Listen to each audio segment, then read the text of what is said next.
welcome to Excavating Wisdom's Mythology Matters. Now I know we said a while ago that with mythologies we were gonna wait on mythologies and just deal with old stories in general. But I like mythology, so we're gonna start on some mythologies as they come up, just to share them with you guys. And if you guys like them, let me know. If there's any that you find that you know of that you want to hear more talk about, leave a comment, and we'll go through those too. But to start with, just a quick explanation of how we're going to be tackling these mythologies for the moment. Two things to think about. One, we're going to take all the mystical, the metaphysical possibilities, and we're just going to put those aside for a second. I think that clears away an awful lot of the potential issues, and we're just going to focus on the wisdom side of the mythologies, with the understanding that to become a mythological story, you got to get passed around a lot. You got to get go through a lot of different tellings, a lot of different people, a lot of different authors, a lot of different editors, and the useless parts of the stories, the unimportant, the less meaningful parts of the stories, have probably all been washed, or mostly been washed away by now. So what we have today is actually probably a very condensed version of some interesting ideas. Now, what I'm going to be doing is, as I read through some of these stories and listen to some of these stories on audiobooks, anytime they reference wisdom or a wise person, or the goddess was very wise, or the king was very wise, or even foolish, I'm a fool, so look for foolish stuff too, because it's the anti-wisdom, right? So what we're going to do is we're going to find any reference to wisdom or foolishness or something like that, and I'm going to zoom in on that and try to rip it apart and see what they were trying to get at. Now, for today, what we're going to be using is an example from Norse mythology, because I like the Norse myths. And the sources that I was using for these was, one was the Neil Gaiman stories, great author. If you haven't heard or read anything by Neil Gaiman, he does good work. The Stardust was a big popular movie a few years ago. Good book, good movie. But anyway, Neil Gaiman was really good. He does a beautiful job telling the Norse stories. If you get it on audiobook, I'd really recommend it. I've listened to it several times. The stories are wonderful. His telling of them is really good. And I think he did a very nice job of accurately staying true to the source material too. So that was well done. One of the stories talks about Odin Allfather and how he became a wise god. And there's a few things he did. He sacrificed an eye. That's interesting. We'll talk about that sometime. But the one we wanted to talk about today was when Odin Allfather sacrificed himself to himself on Yggdrasil, the world's tree. So we're going to look at that for a second, because there's an interesting idea hidden in there. I think there's an interesting idea hidden in there, and hopefully you'll join me on that one. So that's what we're going to do. We're going to skim through the books. We're going to find any references to wisdom or foolishness, focus on those. I'll give you an example today. Yeah, good. Okay, so the other source I like to use is, sorry, that was probably really close to your face.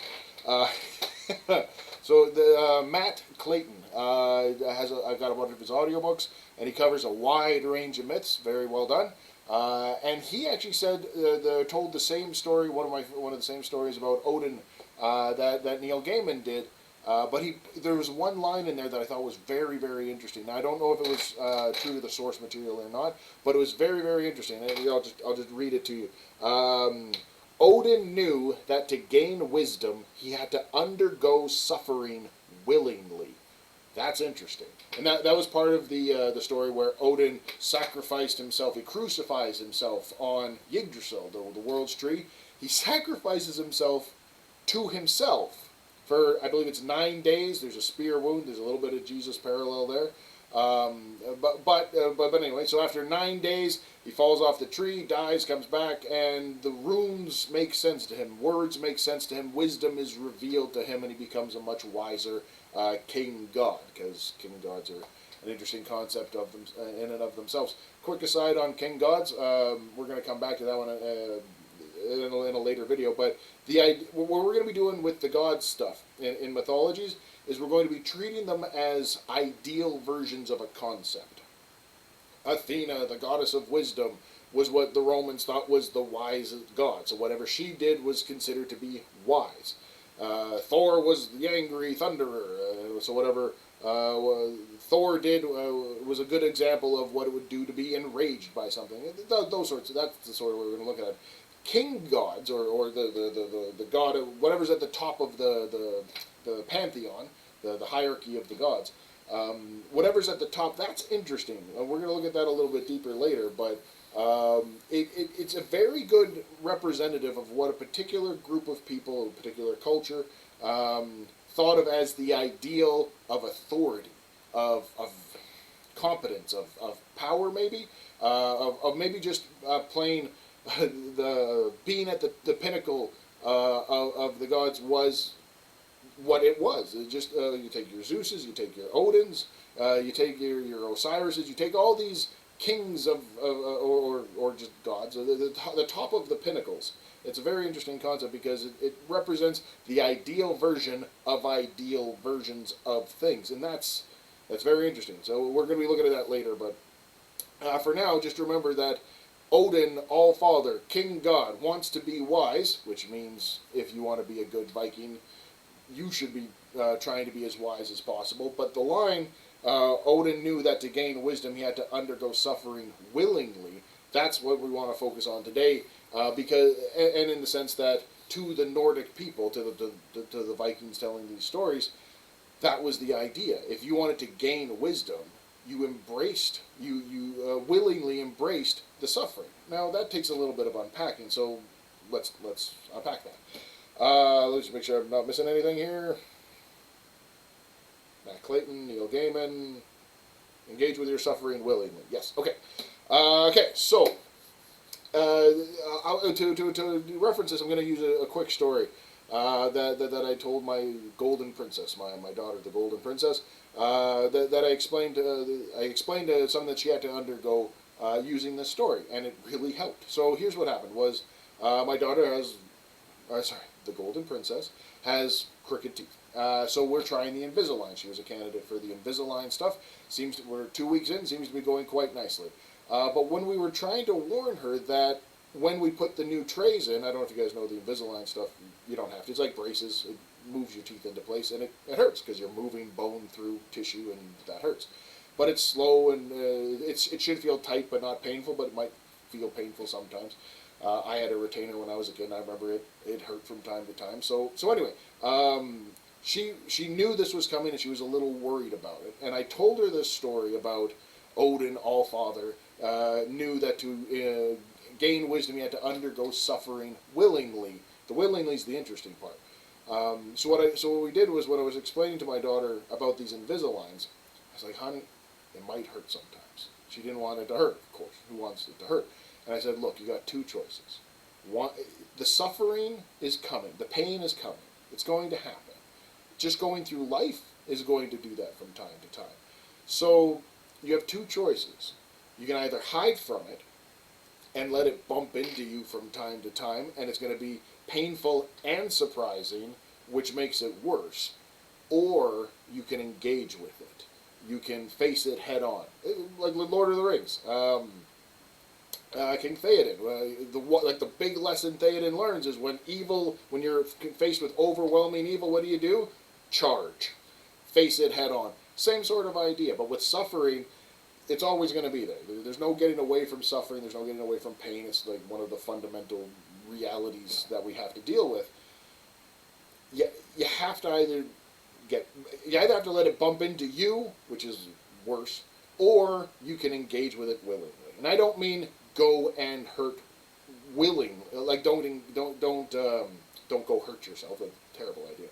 But don't hide from sacrifice. Don't hide from suffering. Don't hide from the pain, because to engage with it willingly, according to the Norse mythology here, is the pathway to wisdom. You actually learn something if you engage with your suffering willingly. And I think that's a very interesting idea, because I think the alternative is much worse. I think it's actually a very wise thing that the Norse people, the Vikings, were trying to tell us. Their king God tells us that he embodies the idea. He goes forth and he sacrifices himself to himself, which is an interesting idea. And after he suffers sufficiently, the runes are made clear to him. He understands, he becomes wiser because he endured the suffering willingly. And I think if you'd ask anybody who's gone through suffering, terrible illness and injury, that if they'd had a choice, if they had to go through it, and they had a choice to either prepare themselves, go through it willingly, and deal with it head on, or get surprised by it and have it come out of nowhere, I think the wise thing to do would be to take the willingly option. I'm going to be exploring this a little bit more. I'm going to be looking for more examples about this, but I think it's true. I don't know. We're going to be talking about truth versus fact in another video, but I don't know if it's factually true, but I'm pretty sure it's true in the sense that it's a useful thing to know if you're going to engage with reality. How do you become a wise agent? How do you behave as you go through life?